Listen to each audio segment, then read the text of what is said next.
Hello, everybody. Today we're going to be on Unit 3, Day 9, and we are going to be talking about ratification of the Constitution, the different sides that would pop up, and talking about the Bill of Rights. So like anything in life and having to deal with government or just, like I said, anything in life, you're going to see that you're going to have opposing sides that come up. We talked a little bit about that with the Constitutional Convention and the opposing viewpoints that you had at that, but that's really going to get solidified, and we're going to talk about that today. So let's go ahead and jump in. The first thing you're going to do today is you have a primary source analysis to do. We're going to read some primary sources from the debate on the Constitution and complete a chart. So to ratify the Constitution, they needed 9 states to agree to the Constitution. And you're going to see that 2 sides form at the Constitutional Convention, the Federalists and the Anti-Federalists. And the easiest way that I have found to remember these is remember that the Federalists, they have federal in the name, so they are for a strong federal government. The Anti-Federalists are anti-super strong federal government. So the Federalists, like I said, they supported a strong federal government, and they're the ones that would push for and do the publicity campaign for the Constitution. This would include guys like George Washington, James Madison, Benjamin Franklin, and Alexander Hamilton. On the opposing side, you'd have the Anti-Federalists who opposed the Constitution and supported a strong state government. One of the big things that they had for the reasons that they did not support the Bill of Rights is because they did not like that the Bill of Rights that the Constitution lacked a Bill of Rights. So the Anti-Federalists wanted a Bill of Rights, and they did not like that the Constitution did not have that. Some of the leaders among the Anti-Federalists would be George Mason and Patrick Henry, Melancton Smith, James Winthrop, John Hancock, and George Clinton. Really, George Mason, though, and Patrick Henry are going to be your 2 ones that are going to be the leaders of the Anti-Federalists. And you're going to see that a lot of ordinary Americans did not like the Constitution, again, because of the concerns of too strong of a federal government, and also concerns that it put the hand and the power in the hands of the few, and they did not like that. So you're going to see there's going to be almost a 1-year debate over the Constitution and the ratification of the Constitution. So with the debates on that, if you're looking at the 2 sides, the Federalists versus the Anti-Federalists, and what their strategy was, the advantages and disadvantages, and the demographics of each side. So the Federalists, they would emphasize the weakness of the Articles of Confederation, which is a very easy emphasis to make. And they showed the other side, which is something that always happens in politics today. They look at the other side and say, look, they don't have any real solutions to the problem of this. The Anti-Federalists, though, they looked at the Constitution and said, look, it doesn't protect your individual rights. And going back to the British, it gives the British too much power. As far as the advantages of the Federalists, they had very strong leaders and were very well organized, much more well organized than the Anti-Federalists would be. And the Anti-Federalists, though, could again appeal to people that distrust in government that they naturally had coming out of the American Revolution. Disadvantages, Federalists, Constitution was new, untried. It lacked a Bill of Rights. Big disadvantages for that. And you're actually going to see the Federalists would work in several different ways to fix that, to get people on board with that. Anti-Federalists, like we already said, they were very unorganized, and they were very slow to respond to the Federalist challenges. Really, the big thing that the Federalists did is their publicity campaign that they would do to promote the Constitution would really help to get states on board with that. And then if you're looking at the demographics of this, the Federalists were generally supported on the Atlantic coast by the large cities, whereas the Anti-Federalists were supported by your small farmers and those on the western frontier. And you're going to see that the breakdown of the Federalists and Anti-Federalists, when we do get the first political parties, it's really going to be a similar breakdown with the first political parties as well. And speaking of that, that is one misconception that people have, is that the Federalists and the Anti-Federalists were our first political parties. They were not our first political parties. They were just sides at the debate on the Constitution. I think some of the confusion comes from because one of the first political parties was called the Federalists, but the Federalists and the Anti-Federalists were not our first political parties as a country. So talking about the Federalists and their campaign, publicity campaign, one of the things that they would do is write the Federalist Papers. James Madison, John Jay, Alexander Hamilton, they would write 85 essays known as the Federalist Papers. And in that, they would basically just talk about what the Constitution was, the concerns about the Constitution, why certain things in the Constitution were written the way that they were. Also in it, they stressed the need for a strong national government, especially when dealing with foreign powers. They stressed that not having a strong centralized government would lead to tyranny here in the United States, and they worried about the division of authority and exactly what they would look like. But on the flip side of that, they also talked about how power would be shared between a federal and a state government. So for all the people that were worried about a federal government being too powerful, they said, hey, we have the states as almost like a check on that federal power. Also in this, James Madison would write Federalist number 10, which you'll read in its entirety next year in government. But with that, Madison challenged the idea that Republican governments were suited only for cities and small states, since that's really all that you had seen a Republican government used for to this point. And also in it, he wrote about factions and basically meant different groups within society.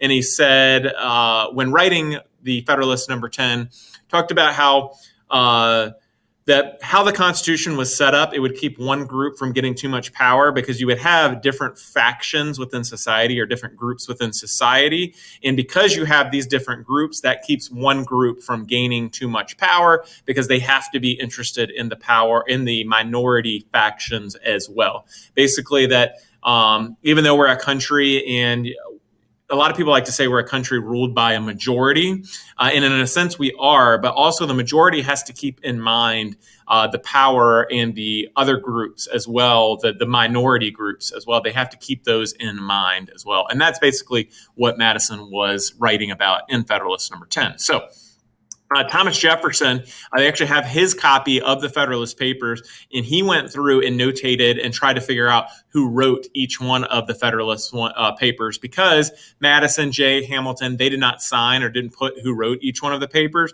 So he went through and actually wrote down who he thought. You can see at the top there, he has the ones he thought that John Jay wrote. The middle, all the ones listed out he thought that James Madison wrote, and then the rest of them written by Alexander Hamilton. So that's in Thomas Jefferson's personal copy of the Federalist Papers. Also today, you're going to be looking at some quotes and determine whether the speaker would be a Federalist or an anti-Federalist. And then at the end, say which side that you would be on and why. And you're going to be looking at quotes from modern speakers, determining where they would be. So ratification with this, like we already said, backcountry farmers and people in the West tended to be anti-Federalists, while those on the coast favored the Federalists. If you look there at the map that is showing, it kind of shows you the breakdown of the general areas where these certain people would be. In Massachusetts, some people supported ratification because they wanted tariff protection, and they felt like that having a strong federal government would be better at doing that. Now, you're going to see in Virginia and New York, they would both ratify July 26, 1788. And this was very, very important because Virginia and New York were the most populous of states. And if either one of them had not signed on with the Constitution, it is probably the case that it would not have gotten passed, because you needed those two big population centers to do that. But in both Virginia and New York, you're going to see that they were extremely, extremely close votes. And it took a while in debate in both of these states for the Constitution to get passed. North Carolina, Rhode Island, those would be your last holdouts. They would hold out till 1790 to pass, but they eventually would.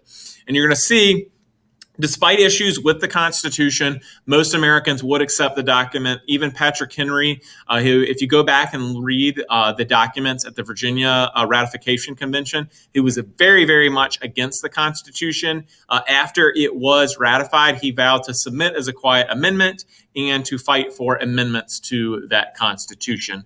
And you're going to see, too, with Patrick Henry, he had a lot of warnings with the Constitution. One of the things that he warned that I always find very interesting is that he warned that the president would become like a king.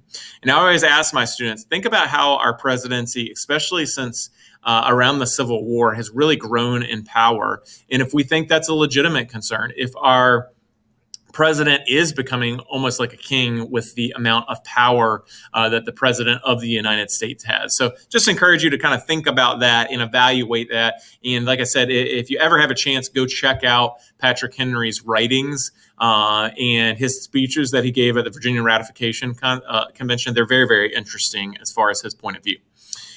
This is from the Virginia ratification, and its actual statement here. I put in bold here, and I'm going to read this to you because this is going to come up in the future. It says, "Do in the name and in the behalf of the people of Virginia declare and make known that the powers granted under the Constitution, being derived from the people of the United States, may be resumed by them whensoever the same shall be perverted to their injury or oppression, and that every power not granted thereby remains with them and at their will."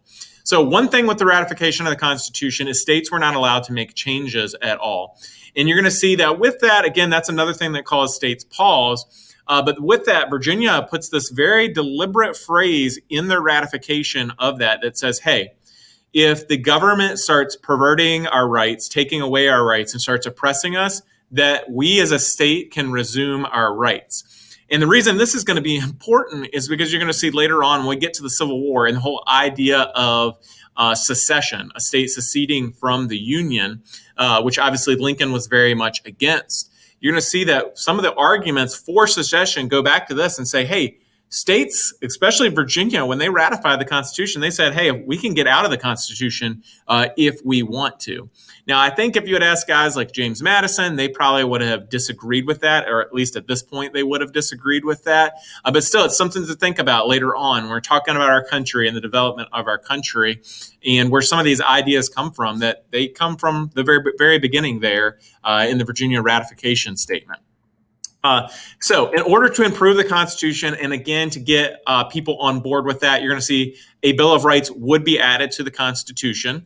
And the Bill of Rights would draw inspiration from other documents. So George Mason, he had written the Virginia Declaration of Rights, which basically very much like the Bill of Rights, it lists out the rights of an American. And in this, he establishes the basic human rights, which cannot be violated by governments. So he writes this for the state of Virginia, and this would be a model that James Madison would use when writing the Bill of Rights. You'll also see Thomas Jefferson had written the Virginia Statute of Religious Freedom, which outlawed a state-established church here in Virginia, and Madison would draw inspiration from that when writing the First Amendment and including freedom of religion and the non-establishment clause of the First Amendment. And Thomas Jefferson, in fact, he felt so strongly about the importance of this Virginia Statute of Religious Freedom that he had three things that he wanted written on his grave when he died. And one of them was that he wrote the Declaration of Independence. Another was that he founded the University of Virginia. But the third of this is that he wrote this Virginia Statute of Religious Freedom. And Jefferson and others, again, saw this as very, very important to our liberties, that people have freedom of religion and that the state isn't enforcing people and said, hey, you have to be Christian, hey, you have to be Muslim or anything like that. They saw very strongly that the state should not force you to be a certain religion. So again, these two documents are what is going to inspire Madison when writing the Bill of Rights. So 19 amendments were originally written up. 10 would be approved and ratified by the states. Again, this made the Anti-Federalists happy, since that was one of their big arguments, was their concerns about an oppressive national government. But you're going to see that just because the Anti-Federalists are happy now, this whole battle over national versus states' rights would not be over. Now, the reason the Federalists had not originally included a Bill of Rights is because they felt like it was unnecessary, and they were also worried that if there was a Bill of Rights, that it would be seen that our rights would be limited to just what was in the Bill of Rights. And that's why they would include the 10th Amendment and other amendments, 9th and 10th Amendment, which basically says any powers not in the Constitution are reserved to the states and to the people. So that was one of their big reasons why they were against the original Bill of Rights. But they did come around knowing that it was going to be needed to get the Constitution passed. Now, interestingly enough, we did mention that there were 19 amendments proposed and only 10 were approved by Congress. And it's very interesting. Most of the discarded amendments would actually be included as part of other amendments, except for this one, which was no law varying the compensation to the members of Congress shall take effect until the election of representatives shall have intervened. So basically what this amendment states is that representatives can't give themselves a raise. So if you're a representative, if Congress wants to vote on giving themselves a raise, they can, but that won't be enacted until the next Congress comes into session. So technically you could lose your seat before you ever see that raise. Well, in 1982, the gentleman who is pictured here, Gregory Watson, he was an undergraduate student at the University of Texas. He wrote a paper arguing that the amendment was still live and could still be ratified. And he would actually get, I believe it was a C that he got on the paper, which is funny that he got a C on it. Well, he was very angry about his grades, so he ended up sending out the paper that he wrote to various congressmen, senators, and that kind of stuff. And basically, he started the movement to get this amendment actually added to the Constitution. And in 1992, it would be added to the Constitution as our 27th Amendment. And you can see him there in the picture. He's smiling because actually the University of Texas went back and changed his grade much later down the road after he had already graduated. Went back and changed his grade on that to an A because of just kind of to honor him and what he was able to get passed with that. So it's kind of funny. You have this amendment at the original Constitutional Convention that would then not be ratified until 1992. So crazy to see that. So yeah, the last thing you're having to do today is Bill of Rights assignment, where you're going to read each of the Bill of Rights, rewrite them in your own words, and then create your own amendment that you would add to the Constitution. And just remember, when you are creating an amendment to the Constitution, it's got to have something that you could get a majority of the people to really vote on and get behind. So I always see people every year that try to make extreme versions of certain amendments and of things that they want. And just remember, it's got to be something that's going to get a majority of the people interested in voting for that. So that is it with the Constitutional Convention and the Bill of Rights. Next class, we'll be jumping into George Washington's presidency and see how this whole Constitution thing actually works out. Hope all of you have a fantastic day.